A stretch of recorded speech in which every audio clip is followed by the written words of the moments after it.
Bogesan akpon esan landia, oseno pulago esandia akpon ide feke zilo na ikpe me o. Bogesan akpon esan landia, oseno pulago esandia akpon ide feke zilo na ikpe me o. Ana ye meregira yerere. Ono kime adake adake Iri agbona tia o Ide feke zilo na ekpe me o Ono ye mere gira yerere Ono jime dache ole adache Akire mie o iri agbona tia o Ide feke zilo na ekpe me o Kunu, menko kunu joka veki o, oko kunu joka. Ipa ola de jole veki o, polite no basie, ekede le so pare. O, de peke zilo na ikpeme o. Menko kunu joka veki o, oko kunu joka. Ipa ola de jole veki o, ona polite no basie, ekede le so pare.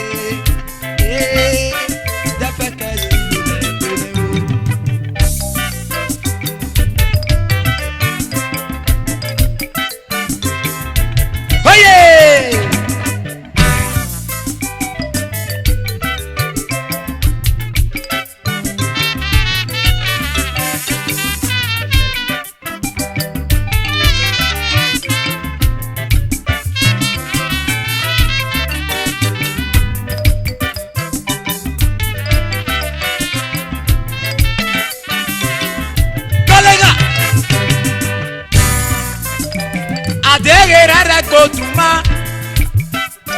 Oge sasa yo pera me yeno o. So ye boto remioka, so ye roka re biaga. Defek kesi yo na pere o. Adegera go to ma. Oge sasa yo pera me yeno o. So ye boto remioka, so ye roka re biaga. Defek kesi yo na Ine akpo Elizabeth ni neme o Elizabeth ni neme o Ibaye ge ko so Ona ye mere gira yerere akpo ele ya dake akire mi o gira akpo ma te o Depe kasi no legbe ono legbe ye go legbe ona na o ono le ga bi omi ogbere o ye go legbe na o gbogiba baji ma gbona no legbe ono le me wu o le gbona na ono le ga bi ono ba fe o legbe na A man of deep caliber, a man of no nonsense, a man of who talk and do, a man of high reputation, a man of genuine character. Oh, who got managing director, ole aswaluno, iya aswaluno.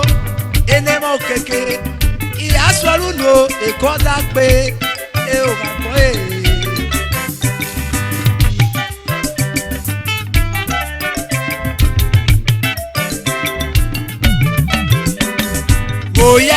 Goya ge oneda choya goya ge ya bi me no mo e mo ba tere gba ike lere ta mi o so e agbon Defeke zilo na ikpe me o. Goya ge oneda choya goya ge yapi me no mo e mo wa debe gba ike lere ta mi o so e akọ Defeke Oye.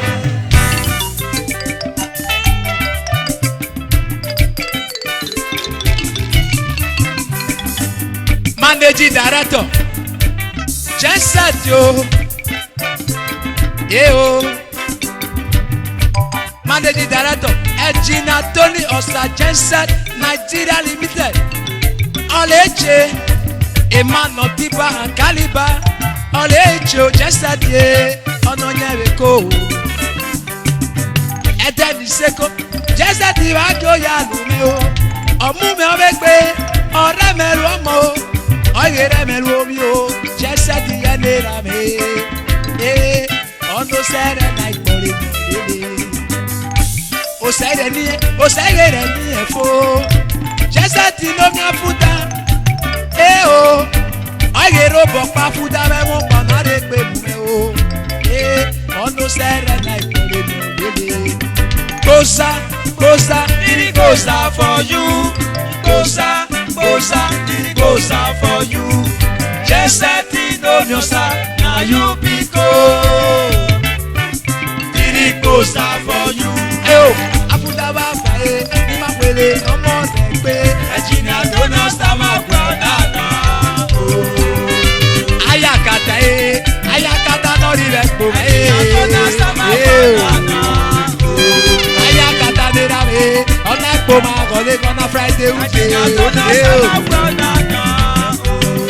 Satopa Masi Shama Satopa. Oh, Aware Social Club of Uromi Oregona. JP1 JP no more.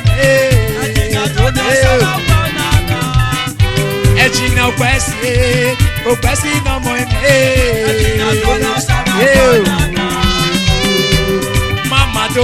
Imamado onago pa me gona o. Mamado no ye bi wori o. Yebu ala pe o. Mikey Jagate, omo ni lolu blele when I be share. Before the ichoya chief before the ichoya no my. Of Okalo Chief Crawford, Ichoya de Nam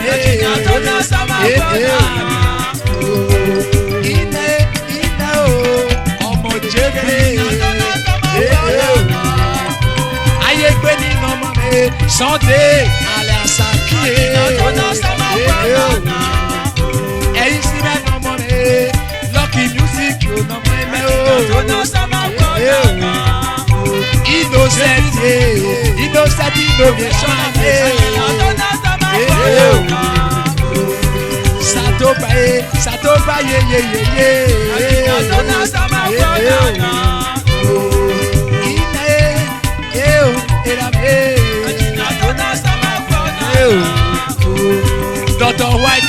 Dr. White in name, Dr. White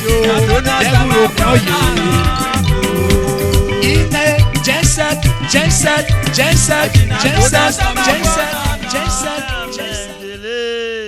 Iramu de meswe moelimio oya metae. Iramu de meswe moelimio.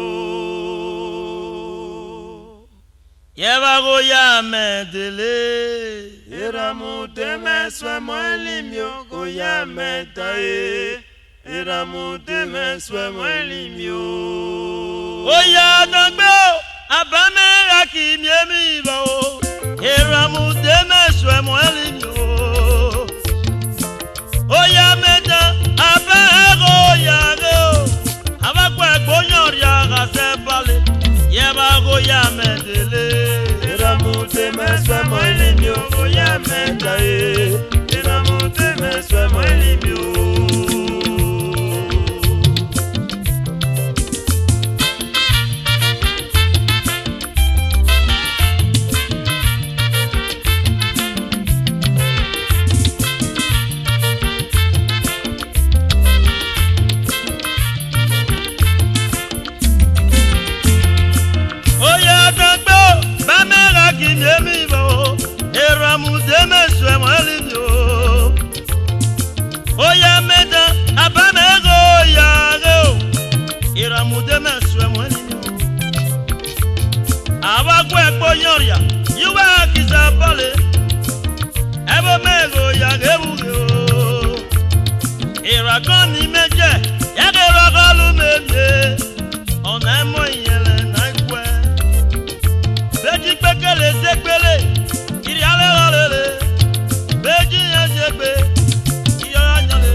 metae, eramute meswe malimio. Aye moria okesan, oya tangbe akimye mimo. E pare lume, yiwe galwa malwekbe a, tuwa wope okpon no nyale. E pare lume, yiwe galwa malwekbe a, tuwa wope okpon no nyale. Era koni meje, era kale lume mye, ona emo yele na ikwe. Abakwe mboji, yiwe oji ki moria, eneti ki kwe netio. Oya metele, eramute meswe malimio. Oya metae, eramute meswe malimio. Akoto amoto, abame gisira oto, osoba mutu mo wongo.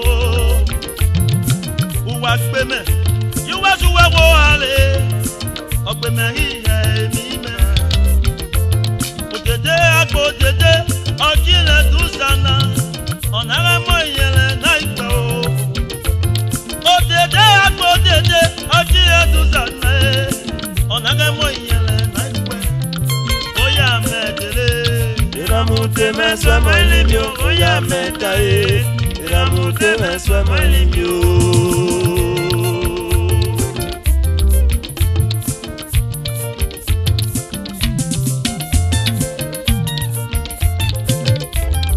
Oya medele, eramute meswe malimio. Oya metae, eramute meswe malimio. Oya tangbe o abame akimye mimo, eramute meswe malimio. Oya meta abame goya go, eramute meswe malimio. Alakwe moji, iwa oji ki moria, eneti ki kwe netio. Oya medele, eramute meswe malimio. Oya metae, eramute meswe malimio.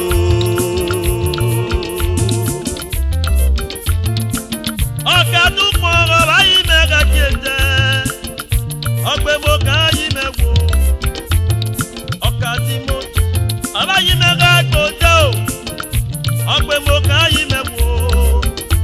Beti pekele sekele, iri anyolele, beji ye sekele, iri anyolele. Ineme go yago, ineme go yage buge. Ineme go yago, abakwe moji yogi kimoria. Eneti kikwe neto, ebo mego yage buge, yewe go yamedele. Eramute meswe malimio. Oya metae, eramute meswe malimio.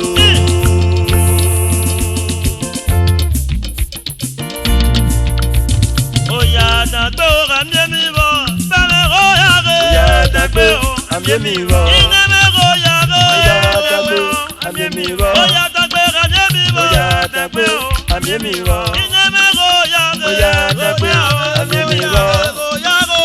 Oya dagbe o amye mi bo.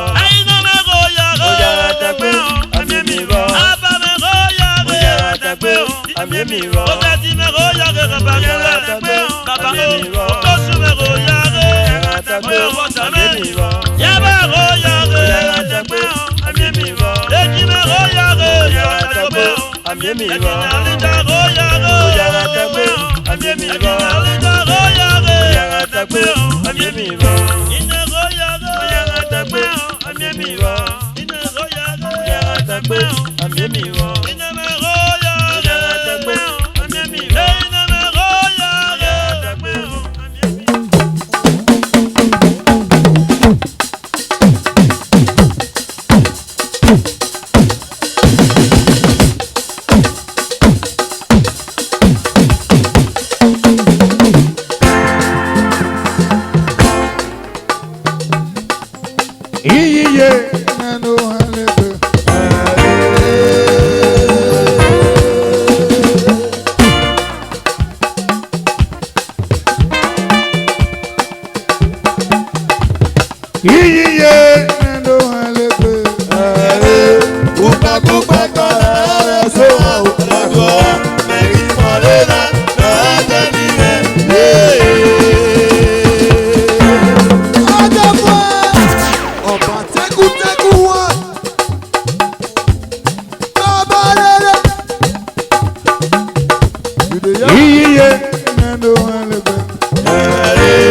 iye nando alepe upa kupa kona oraso orako meri malera azanime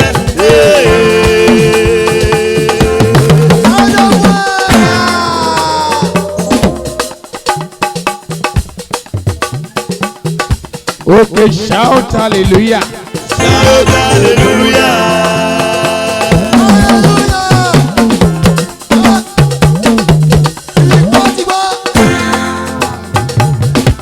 Easy boy.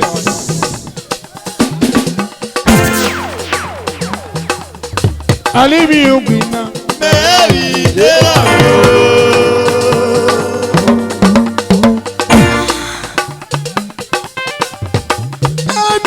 Barista. I leave you now. Mary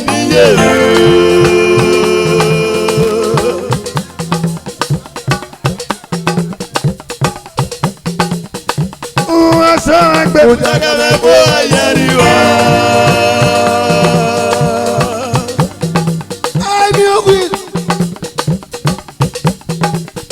Oh, Asagbe. Utakame po ayariwa.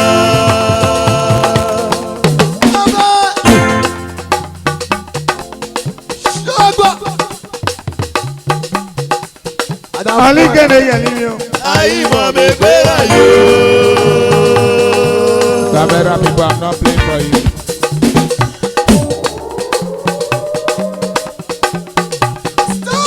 Alikene yaliyo. Ayi mo me pera yo.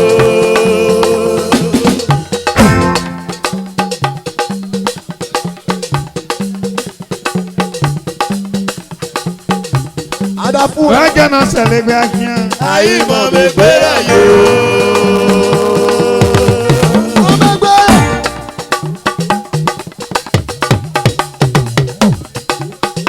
Barista Koje. Wagana selebe akia o. Ayi mo me pera yo.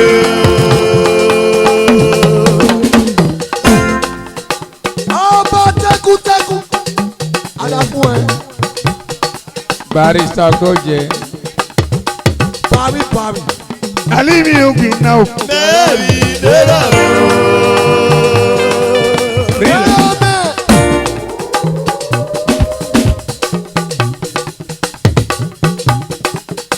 Alimi ogun now. Mary diye ro. God bless you. Oh, Asagbe. Utakame po ayariwa.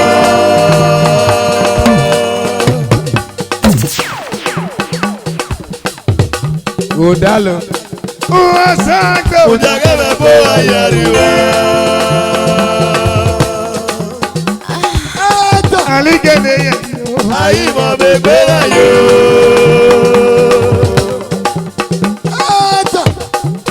Adamu ẹ. Alikene yaliyo. Ayi mo me pera yo.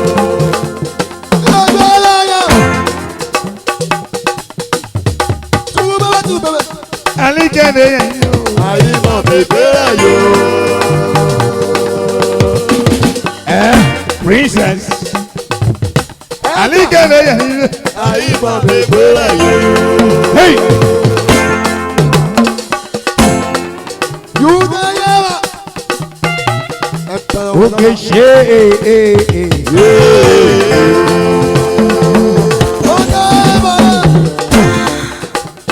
Okay, Wadada, live on stage. Watch out and see. Okay, shout hallelujah. Shout hallelujah. Hallelujah. Please thank you. Adamu ẹ. Okay, hey.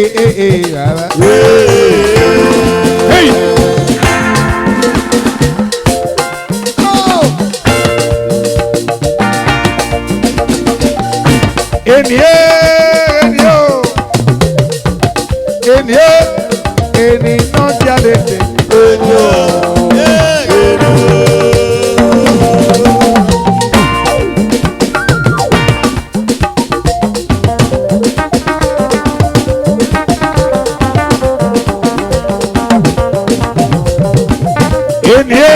Marisado, Èmi náà jáde tèmi.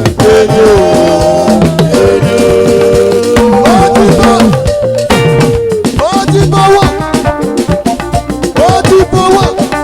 Orí wo? Àdàkùn ẹ̀. Èmi náà jáde tèmi.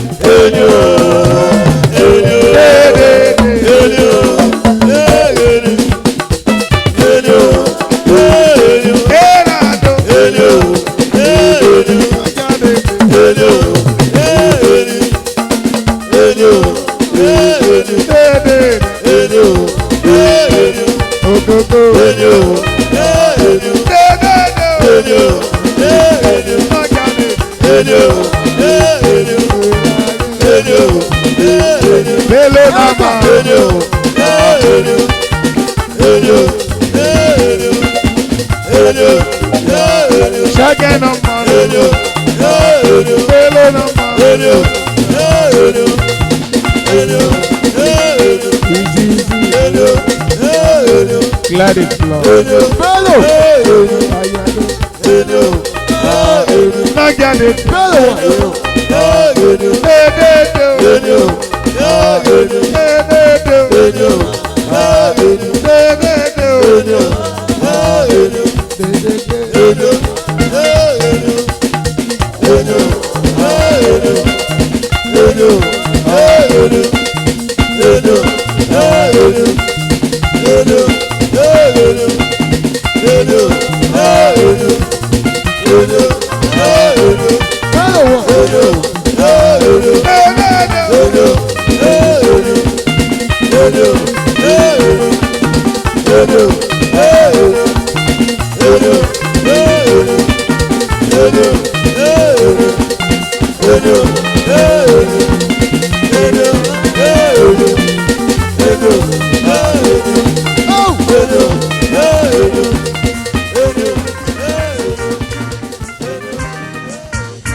baba.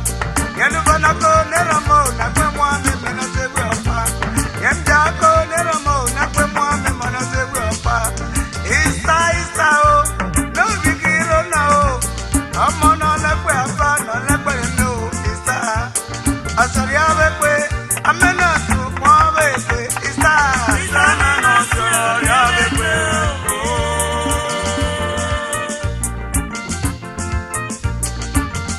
Baboto, Nigeria le message, Geneva Kuna, Anariga de Wadon Tadere, le Moan Family, Upano Zavesa, or the West Arebe, Amona Mozani, Baboti, ay,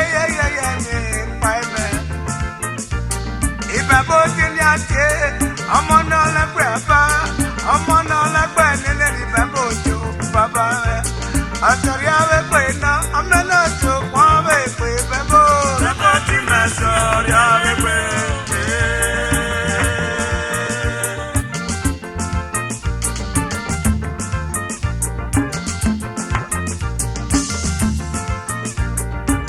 Alaji Puma, one of the best I am marketer. Alaji Puma, one of the best I am marketer. No, it's a Edo State. Happy birthday, Guanoa. Sama Fuma, Asaria. Happy Amrupano. Guano. Moto Revenue, no Muria, Amuria. Asaria, Pena, Amena, so Quave, Puma, Pumana, Saria,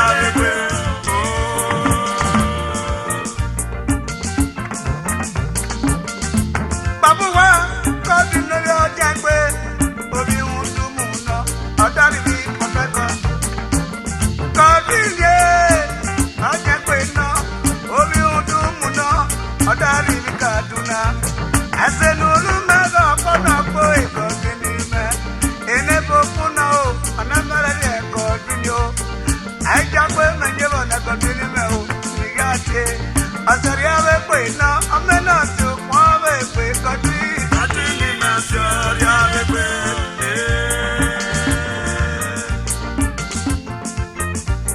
Asariabe kwe, amena so kwabe kwe, teide masariabe kwe. Manuel, nubia to payo. One of the best oye marketer, Emmanuel. Obia to payo, Ija Edo State. Ani Emmanuel na, Osawoga no no mwego, Baba. Amona no dena. I'm on the neck, no, Emmanuel. You have with me, my novia, Sarabe, I'm not so quiet, Manuel. I'm not sure you have it. I remember no way. I got women, I got Mumele. I'm not gonna be telling Another salon no more. Asariabe kwena amena so kwabe wherever talo. Asariabe kwe. Ever jolly baba o. Ya jakwe me o. Ya nunge pa me o. Asariabe kwe. Alamena so kwabe kwe jolly. Ever jolly asariabe kwe.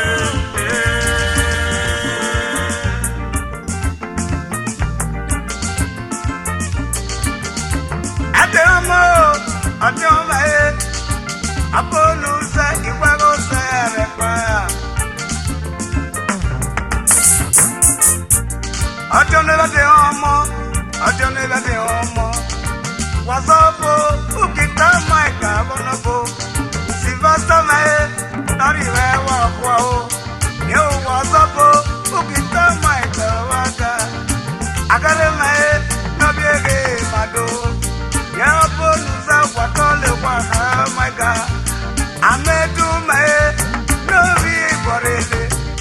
I Bolusa, what oh my God, I may do. I said, no, I may do, give up on the way. Oh, Sunday, Pulwaga, bame. Era moina o, era moina e. Era moina o, la kwe mwa me mena se we opa o baba o. Era moina e, balista o era moina o. Era moina na kwe mwa me mena se we opa o. Era moina e, era moina o. Era moina kwe mwa mena se we opa o.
Ọ̀nà àbàgbé nàgbọ́ lọ́mọ kọ́ lágbélé o.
na te oire.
darling.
de Sarah, Coesonoria, Osedopulo, Agoisoria, Agmoe, Idefeke, Silunaipene. Anaye, Meregira, Yere, Onokime, Dake, Adake, Iagonatia, Idefeke, Silunaipene. Ona ye meregira yerere, ono jime dache, ole adache. Akire mie ogiri agbona tia o, defeke silo na ikpene o. Meiko kunu joka veki o, oko kunu joka. Ikpa ola de jole veki o, polite no basje, egede le so pare.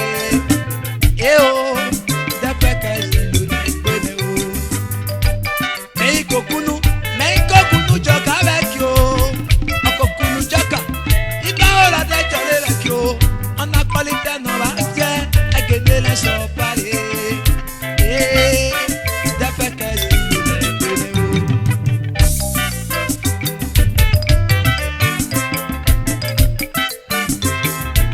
Oye!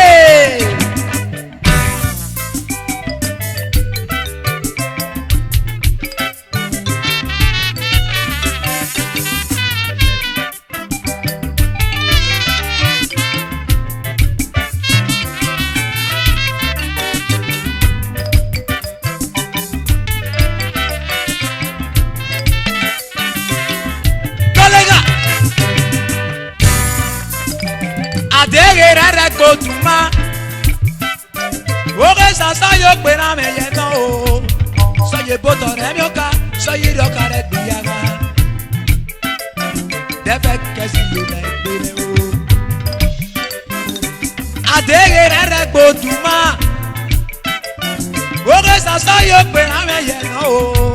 Soye boto remioka, soye roka re biyaga. Defeke silo na ine agbo Elizabeth ni neme o Elizabeth ya ni neme o ibaye ge ko so ona ye mere gira yerere agbo ele ya dake akire mi o gira agbo na ti o defeke no legbe ona legbe ye go le gbona na o ona le ga bi omi ogbere o ye go le gbe na o gbogiba baji ma gbona no legbe ona le me umu o le gbona na ona le ga bi ona ba fe o le gbe na a man of deep caliber, a man of no nonsense, a man of who talk and do, a man of high reputation, a man of genuine character. Oh, who got managing director, ole aswaluno, iya aswaluno.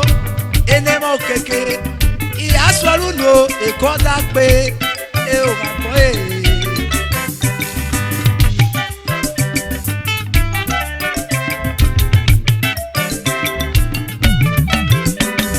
goya ge oneda choya goya ge ya bi me no mo e mo ba debe gba ige le na ta mi o so e agbon defeke silo na ikpene o.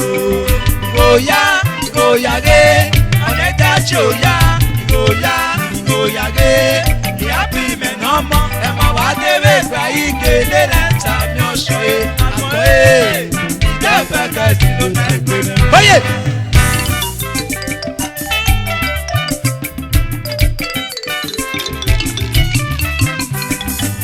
Managing director, Genset yo. Yeah, Managing Director, Engineer Tony Osa Genset Nigeria Limited. Oleche, a man of Tiba and Caliber. Oleche, Genset ye, Ononyereko. Edeni Seko, Genset Iwako ya lumeo. Omume omegbe, oremelu omo.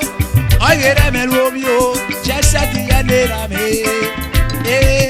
Ono sere na ikpori nile. O sere ni efo. Genset no mi afuta. O. Oyero bokpa futa me mo pana re pe me o. Ono sere na ikpori nile. Goza, diri goza for you. Goza, diri goza for you. Genset no mi osa na you pico. Diri goza for you. Afuta ba fae, ni ma pele omo se pe. Ejina to no sta ma banana. Ayakata no ri repo. Ejina to no sta ma banana. Ayakata de ra me, ona po ma gole gonna Friday uche. Ejina to no sta ma banana. Satopa Masi Shama Satopa. Oh, Aware Social Club of Uromi Oregona. JP1 JP no more. Ejina Okwesi no more. Mamado ona go pa me gona o. Mamado no ye bi wori o. Ye bu ala gbe o. Mikey Jagate, omo ni lolu tele when I be share. Before the ichoya chief before the ichoya of Okalo Chief Crawford, Eichaya de Name,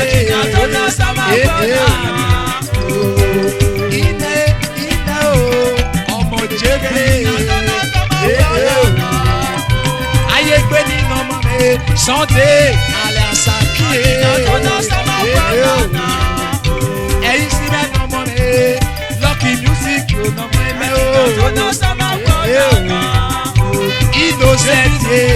Innocent innovation. Satoba ye.